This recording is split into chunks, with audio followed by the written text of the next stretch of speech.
Yes, I was born in Dublin. It was a very long time ago. The Irish don't want to own me anymore. I've been in Australia for 49 years. So, but I think some of my leadership style, there's a genetic element to it. And I've worked really well, and I wanted to be a nurse. I had a very strong mother and 4 strong sisters. And so, yeah, some of the things I might share with you might reflect some Irish quirkiness. The Irish are very straight-speaking, very straightforward, no nonsense, don't mess with them. I'm going to be speaking about insights that I've gleaned from engagement and senior leadership, and what I have to say may not resonate with everybody. We all follow our own path. Many of the roles that I hold are not free of risk. There was a US president, I can't remember which one, who said probably in the 1950s, toxicity in academia is off the scale because the stakes are so low. That's not the case now. Being a dean in a busy progressive university is high risk. Going into national leadership roles can be high risk. Going into international leadership roles brings other challenges and other risks. So the stakes can be high at times, and it can be scary at times. And as I said, global work has some special challenges, and I'm sure Rosemary Bryant would have more to say about that over coffee later on too, having been president of FACN. So an observation about nursing. In nursing, we still sit alongside the juggernaut that is patriarchal medicine. It is still very difficult for women to get ahead in medicine, and it's very difficult for senior female academics and clinicians in medicine. So we have to work with that. Why am I telling you that? That'll become apparent when I talk about the politics of WHO. And I know that I'm being filmed, so I'm going to be moderate. We have to manage medicine. Some of them work really well with us. Some of them are off the scale in terms of arrogance and obnoxiousness. I manage the relationship between UTS and the medical school, very strong medical school at the University of New South Wales. I think Christine Duffield and I, is Christine in the audience? No, Christine and I have been full professors for 20 years. That's a long time. And to get to be a professor and to survive for 20 years is probably remarkable too. So I've had a lot to do with medicine, and I've had to deal with a lot of their quirks. Some of them are great, some of them are horrendous to work with, but we have to work with them. We also have the legacy of oppressed group behaviour in nursing, and we have to manage that. Sometimes we shoot ourselves in the foot, sometimes we undermine each other when we should be supporting each other. I'm not going to go into that, but there's a huge body of literature around that, but it's still a problem for us. And we are a female-dominated workforce, so it's hard to deal with patriarchy. And you've only got to look at the way Julia Gillard was treated as Prime Minister to get a sense of, you don't have to scratch very deep beneath the surface of the Australian culture to surface things like, in some quarters, racism, misogyny, homophobia, and so on. So we live in a very complex world. And those attitudes pervade the academy as well as other areas. Trish Davidson, I went through nursing school with Trish. She's currently the Dean of Nursing at Johns Hopkins in the US, which is the top school of nursing in the US. Trish says that women and nurses are held to a different standard, and you might want to reflect on that in the research evaluation processes and the way that we're managed and treated by medicine. It's tricky terrain. We're held to a higher standard, I think, than is often the case in medicine. However, having said all of that, and I don't want to depress you, in the last 20 years, I think nursing in Australia and midwifery in Australia have made remarkable strides, and I want to acknowledge New Zealand in that as well, and also to recognise the international performance and recognition that's been demonstrated and earned by Australian nurses. Just to recognise some outstanding leaders. Rosemary Bryant, President of the FACN. Can we have a round of applause? She's in the audience. Trish Davidson, who is the Dean of the School of Nursing at Johns Hopkins and a formidable cardiovascular nurse researcher. Deborah Jackson, who is on loan, as far as I'm concerned, to Oxford. She's been there 2 years. She set up a thing called Oxenar, the Oxford Institute for Allied Health and Nursing Research. She's got the fuddy-duddy old doctors in the medical school on board. They're putting money into it, along with the Oxfordshire Health System and Oxford Brookes, where she's based. She's a phenomenal leader. And then Frances Hughes, who's just won 2 very prestigious alumni awards at UTS. She's CEO of the ICN. So, I'm going to talk about the global network a little bit as one example of the kind of work that I'm doing. There is another issue, I think, and I was at a publishing conference because I'm editor-in-chief of the Journal of Nursing Management, and it was in Melbourne a couple of years ago, and an anthropologist got up and complained about declining altruistic disposition, which interpreted really is people don't want to do stuff anymore, like review journal articles or go into leadership positions. Now, a lot of what's happened with me, it's been about being in the right place at the right time. I went to UTS to be the Dean in May 2008, and the WHO Centre was launched in April. So the person who did all the hard work in getting that WHO Collaborating Centre, and it was the first in Australia, was Professor Jill White, a dear colleague and friend and former teacher of mine. So Jill had done 3 years of hard work and got the centre, and then she moved to be the Dean at Sydney. So I was called in by the VC when I started in May 2008, and you will be the head of the WHO Centre and as well as being the Dean. Fortunately, Jill had recruited an amazing nurse from the UK, Michelle Rumsey, and Michelle had a history of doing a lot of work with the Royal College of Nursing and with ICN and other groups. And Michelle's still with me. She's alongside me. Michelle really deserves a hell of a lot of the credit for the success of the WHO Centre. Our WHO Centre is one of the youngest but one of the most successful. We've had several $1 million to work on leadership capacity development programs in the South Pacific. The centre came into being because Jill was working with the South Pacific chief nurses and midwives, and part of the reason for creating it was that it would serve as the secretariat for the SPC and MOA, and it does do that to this day. So we have a strong focus on the South Pacific. We've had lots of programs around leadership development, around midwifery curriculum, teaching and learning innovations, projects on human resources for health. And the midwives have just finished an amazing 4-year project in Papua New Guinea. That was designed to improve quality and safety, particularly around labour and delivery, but they did a lot of curriculum reform, and we had 8 midwives working across 3 sites over that 4 years, and the midwives employed their own obstetricians, and it was a phenomenally successful project. And of course, staff had to travel up and down, and it's a dangerous place to work. We have a very amazing group of midwives.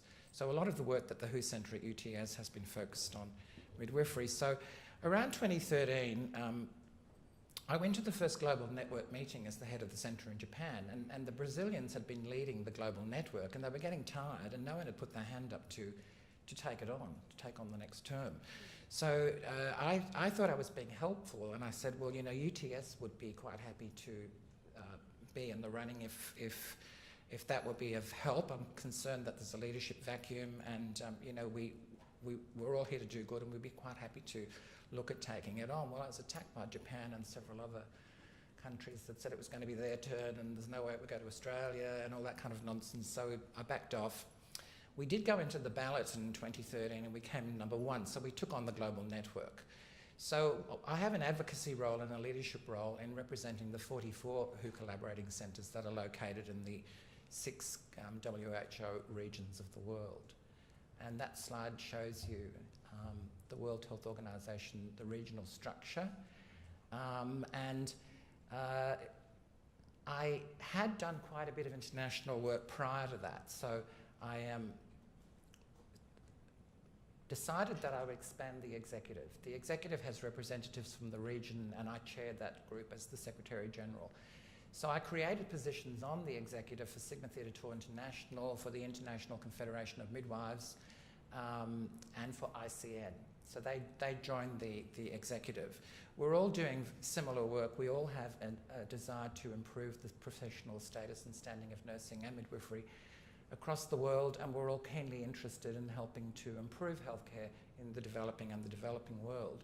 And our agenda is really all about what can we do to assist the collaborating centres in the regions and WHO to improve universal health coverage. And we're currently being driven by a number of documents: the Sustainable Development Goals, the new strategic directions for nursing and midwifery that go from 2016 to 2020, and the workforce document 2030. So we work with those policy documents. I represent the Global Network of Meetings in Geneva. We go to the World Health Assembly.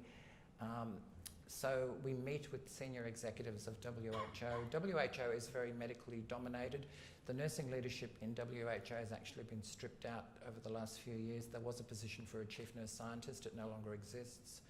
The advocacy position now for nursing and midwifery is quite a junior one in the WHO structure.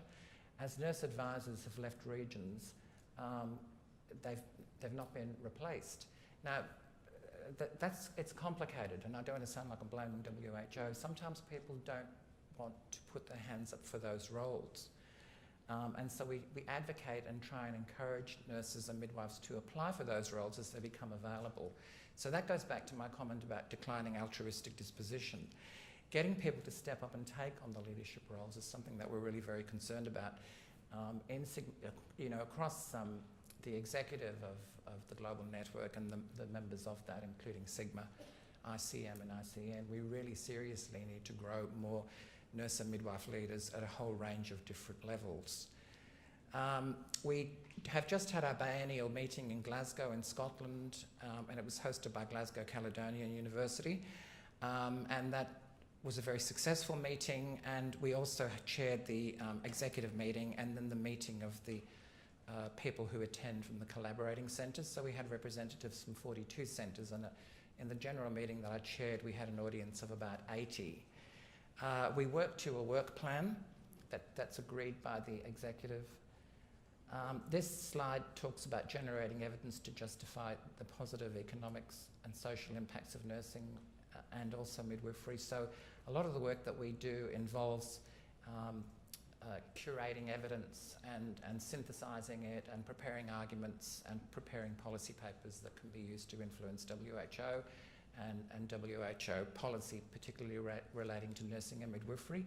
There wasn't total agreement in WHO that there should be a further strategic plan for nursing and midwifery, and so there was a consultant employed to interview stakeholders, and we got a range of different views, but we actually won the day, and we do have that for the next 4 years. There's a real push to become more generic in WHO, particularly around human resources for health, which is one of the very challenging areas. If you look at how are they going to implement the Sustainable Development Goals with the workforce shortages that we've already got, with the differing standards that we have for nursing and midwifery education across the world, with the differing status and standing of nursing and midwifery across the world.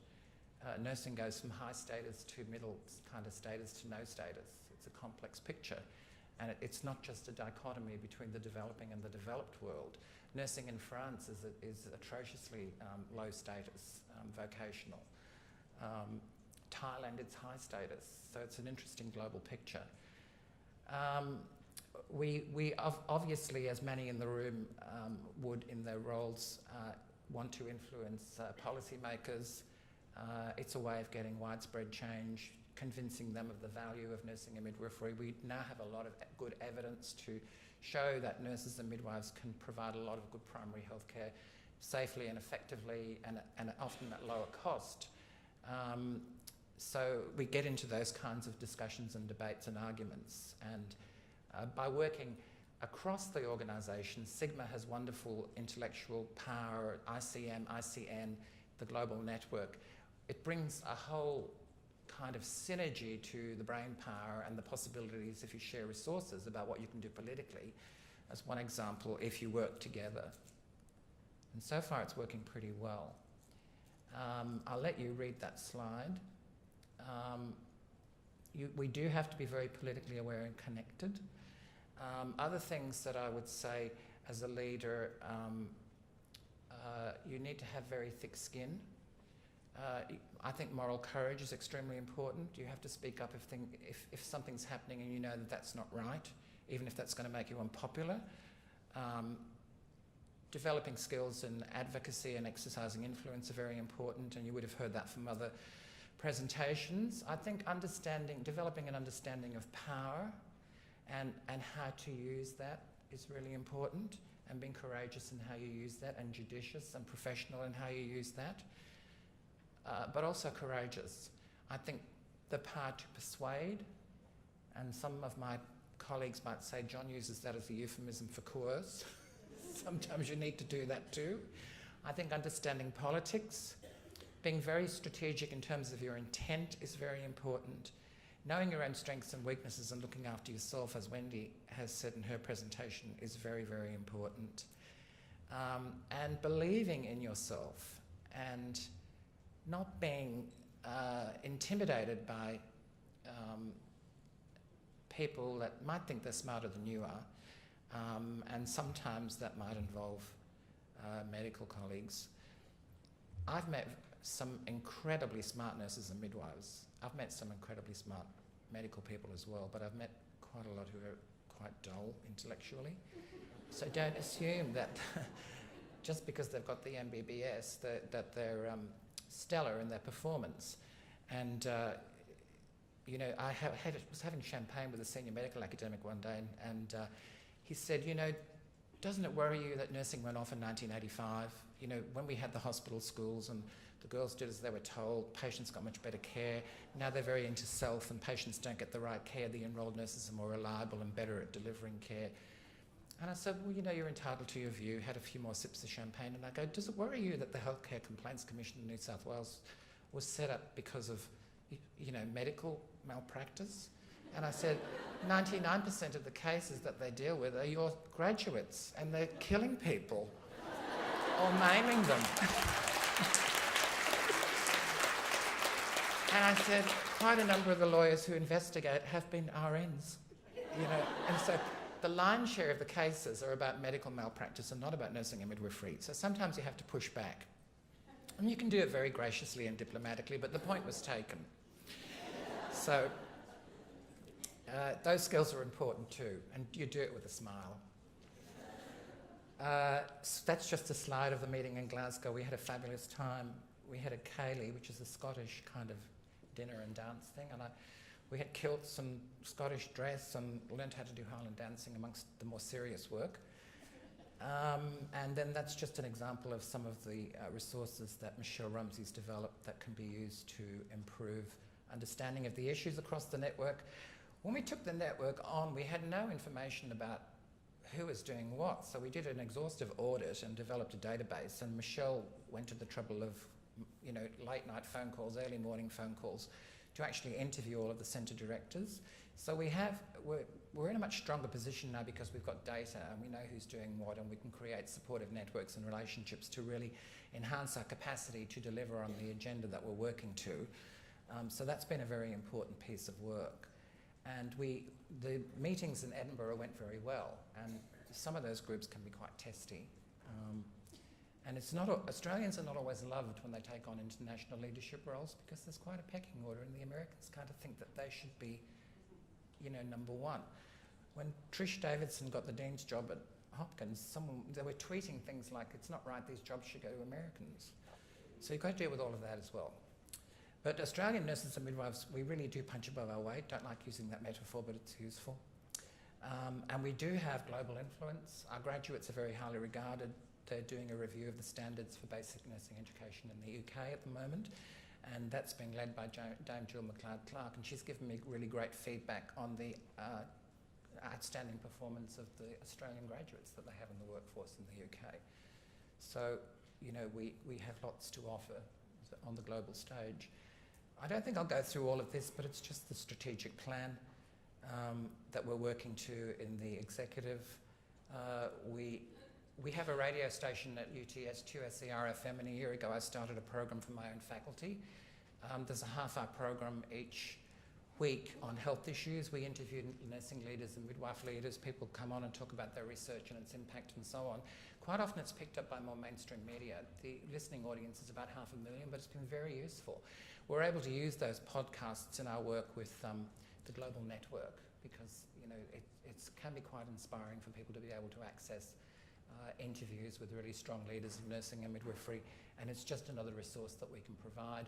We also produce a 3-monthly report on the activities of the Collaborating Centre, and we include news from all of the collaborating centres.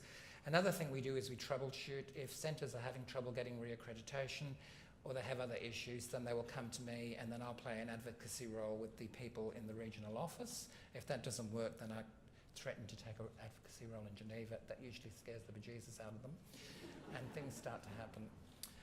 So probably I should leave you there because I think I've exhausted all of my time. So, and I should have said at the outset, you know, I really wanted to thank ACN and its leadership for inviting me to speak at this great meeting, and wish you all the best in the future. Thank you.